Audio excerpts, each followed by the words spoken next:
So we've got Chapter 7, Miss Honey. Matilda was a little late in starting school. Most children begin primary school at 5 or even just before, but Matilda's parents, who weren't very concerned one way or another about her daughter's education, had forgotten to make the proper arrangements in advance. So she was 5 and a half when she entered school for the first time. The village school for younger children was a bleak brick building called Crunch'em Primary School.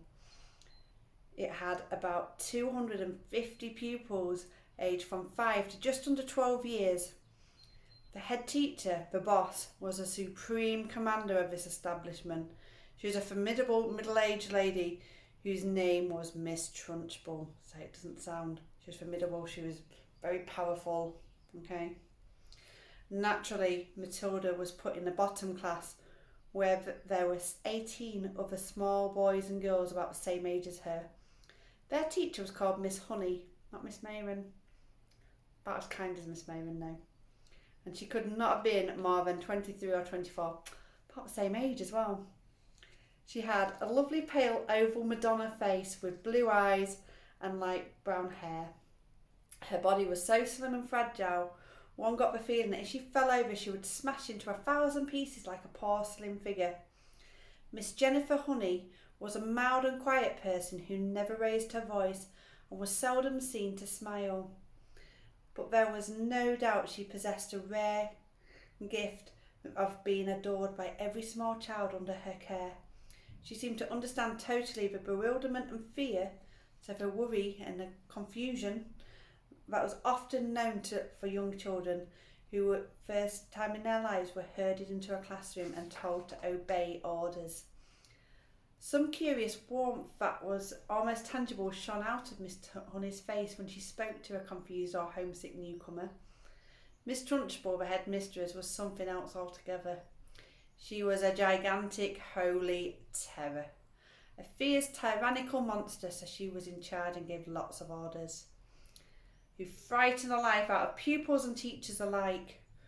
There was an aura of menace about her, even at a distance, and when she came up close you could almost feel the dangerous heat radiating from her, as if she was a hot rod of metal. When she marched, Miss Trunchbull never walked. She always marched like a stormtrooper, large stride, arms swinging. When she marched along a corridor you could actually hear her snorting as she went. And if a group of children happened to be in her path, she ploughed through them like a tank. The small people would bounce off her to the left and to the right.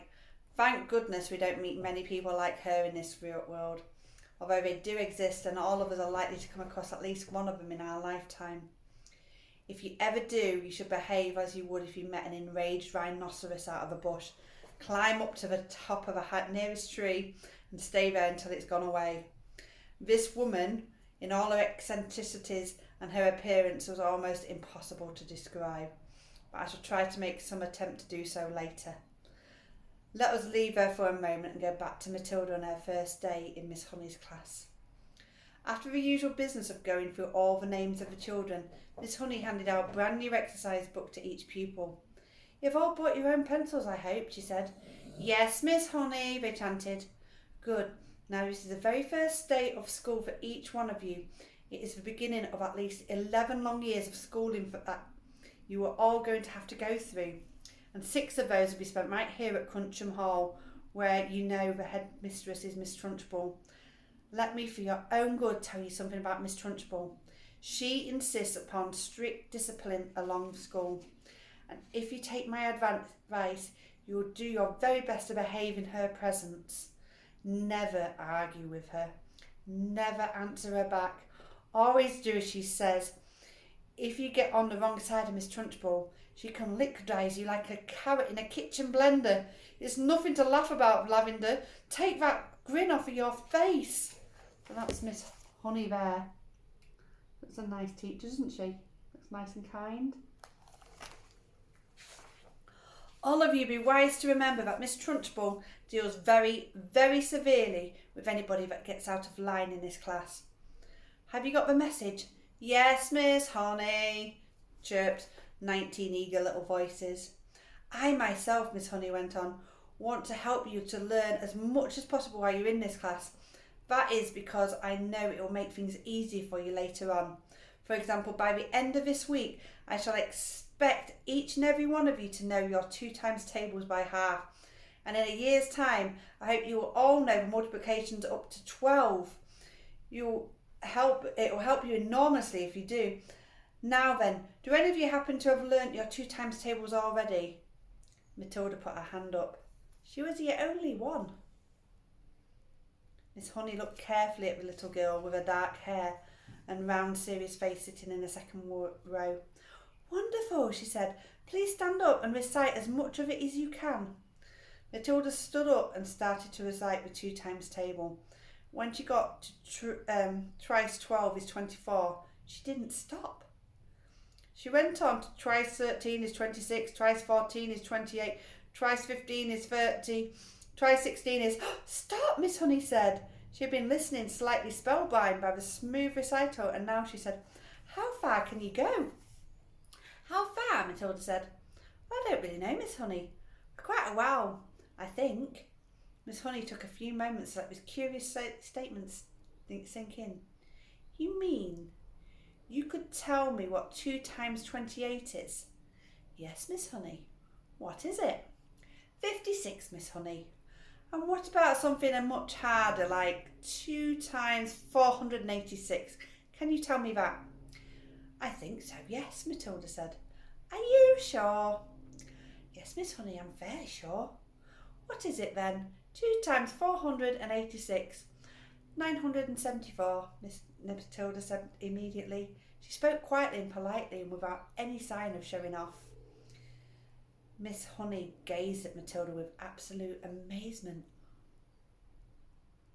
But when she spoke with her voice level. That is really splendid, she said. But of course, multiplying by 2 is a lot easier than some of the bigger numbers. What about other multiplication tables? Do you know those? I think so, Miss Honey. I think I do. Which ones, Matilda? How far have you got? I don't quite know, Matilda said. I don't know what you mean. What I mean is, for instance, do you know your 3 times table?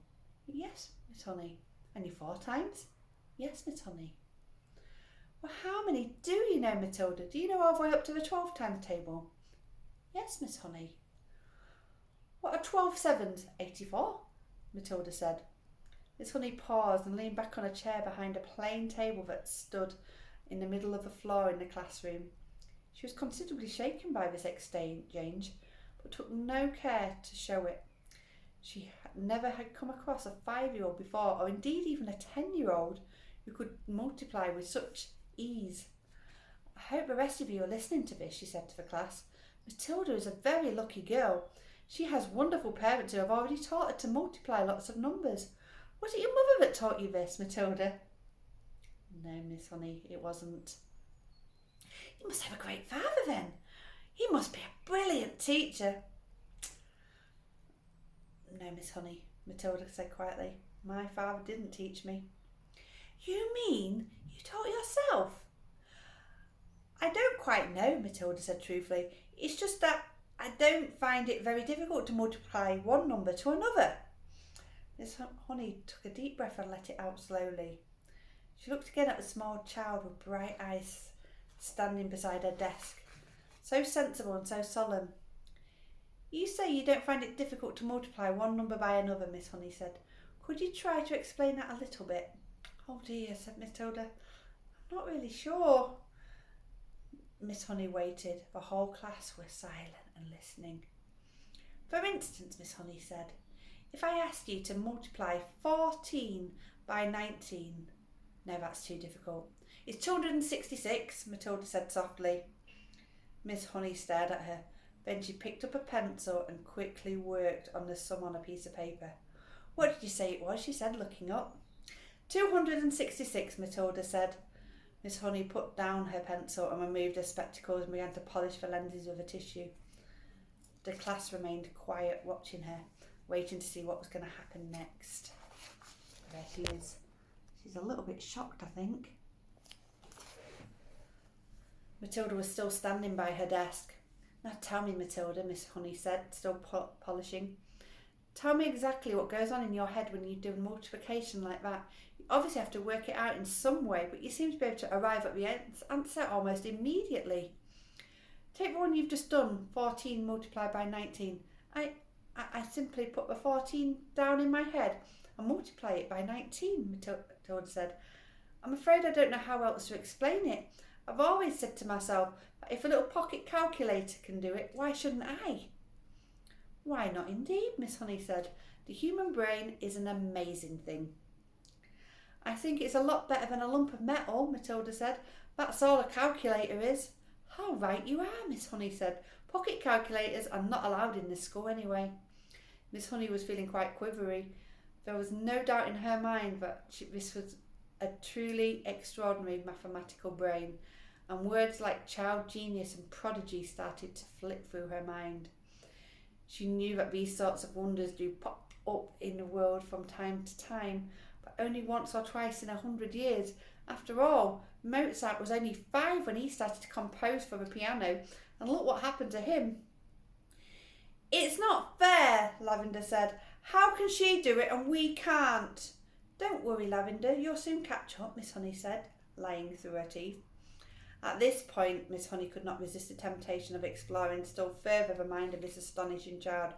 She knew that she ought to be paying attention to some of the rest of the class, but she was altogether too excited. Well, she said, pretending to address the whole class, let us leave sums for a minute and see if any of you have begun to learn to spell. Hands up, any of you that know how to spell cat. 3 hands went up. They belonged to Lavender, a small boy called Nigel, and to Matilda. Spell cat, Nigel, and Nigel spelt it. Cat. Miss Honey now decided to ask a question that normally she would not dream of asking a class on their first day. I wonder, she said, whether any of you 3 know how to spell cat. I've learnt how to read a whole group of words when they're strung together in a sentence. I have, Nigel said. So have I, Lavender said. Miss Honey went back to the blackboard and wrote in her white chalk a sentence. I have already begun to learn how to read long sentences. She had made it difficult on purpose. She knew there were precious few 5-year-olds that would be able to manage it. Can you tell me what this says, Nigel? She asked. That's too hard, Nigel said. Lavender. The first word is I, Lavender said. Can any of you read the whole sentence? Lavender asked, waiting for the yes that she felt certain was going to come from Matilda. And she wasn't wrong. Yes, said Matilda. Go ahead, Miss Honey said. Matilda read the sentence without any hesitation, so she didn't have to wait, she didn't try to sound them out, she just knew it. That's really good indeed, Miss Honey said, making the understatement of her life. How much can you read, Matilda? I think I can read most things, Miss Honey, Matilda said, although I'm afraid I can't always understand the meanings. Miss Honey got to her feet and walked smartly out of the room, but was back in 30 seconds carrying a thick book. She opened it at random and placed it on Matilda's desk. This is a book of humorous poetry, she said. See if you can read that one aloud. Smoothly, without pause and at speed, Matilda began to read. Several children saw the funny side of her rhyme and laughed. Miss Honey said, Do you know what an epicure is, Matilda? It is someone who is dainty with his eating, Matilda said. That is correct, Miss Honey said. And do you know what that particular type of poetry is called? It's called a limerick, Matilda said. That's a lovely one. It's so funny. It's a famous one, Miss Honey said, picking up the book and returning to her table in front of the class. A witty limerick is hard to write. They look easy, but they're almost certainly not. I know, Matilda said. I've tried a couple of times, but mine are never any good. You have you? Miss Honey said, more startled than ever. Well, Matilda, I would very much like to read one of those limericks you say you have written. Could you try to remember one for us? Well, Matilda said, hesitating, I've actually been trying to make one up about you, Miss Honey, while we've been sat here. About me? Miss Honey cried. Well, we'd certainly like to hear that one, wouldn't we? I don't know what to say. I think I want to say it, Miss Honey. Please tell it, Miss Honey said. I promise I won't mind. I think you will, Miss Honey, because I have used your first name to make things rhyme, and that's why I don't want to say it. How do you know my first name, Miss Honey asked. I heard another teacher calling it just before we came in. She called you Jenny. I insist upon hearing this limerick, Miss Honey said, smiling from one of her rare smiles. Stand up and recite it. Reluctantly, so she didn't really want to, Matilda stood up and very slowly and nervously recited her limerick. The one thing we all ask about Jenny is surely there can't be many young girls in the place with such a lovely face. The answer is not any. The whole of Miss Honey's pale and pleasant face blushed a brilliant scarlet. Then once again she smiled. It is a much broader smile this time, a smile of pure pleasure. Why, thank you, Matilda, she said, still smiling. Although it's not true, it really is a very good limerick. Oh dear, I'll try and remember that one. On the third row of desks, Lavender said, It's good, I like that one. It's true as well, said a little boy called Rupert. Of course it's true, Nigel said. Already the whole class had begun to warm towards Miss Honey. We'd all realised there wasn't many like her. You're lucky you've got Miss Mayron. Who taught you to read, Matilda? Miss Honey asked. I've just sort of taught myself, Miss Honey. And have you read any books all by yourself? Any children's books, I mean. I read all the ones in the public library on a high street, Miss Honey. And did you like them? I liked some of them very much indeed, but I found others fairly dull. Tell me one that you liked. I liked The Lion, the Witch and the Wardrobe, Matilda said. I think Mr. C.S. Lewis is a very good writer. But he has one failing. There are no funny bits in his books. You are right there, Miss Honey said. There aren't many funny bits in Mr. Tolkien either, Matilda said. Do you know that all children's books ought to have funny bits in them? I do, said Matilda. Children are not so serious as grown-ups and they like to laugh. Miss Honey was astounded by the wisdom of this little girl. And she said, What are you going to do now you've read all the children's books? Oh, I'm already reading other books, Matilda said. I borrow them from the library. Mrs. Phelps is very kind to me. She helps me to choose them. Miss Honey was leaning so far forward over her work table and gazing in wonder at Miss Child. She had completely forgotten now about the rest of the class. What other books? She murmured. Well, I'm very fond of Charles Dickens, Matilda said. He makes me laugh a lot, especially Mr. Pickwick. At that moment, the bell in the corridor sounded for the end of the class. Oh, so I think Miss Honey might have seen something that Mr. and Mrs. Wormwood have missed. I think she might have seen that perhaps Matilda is quite extraordinary. What do you think?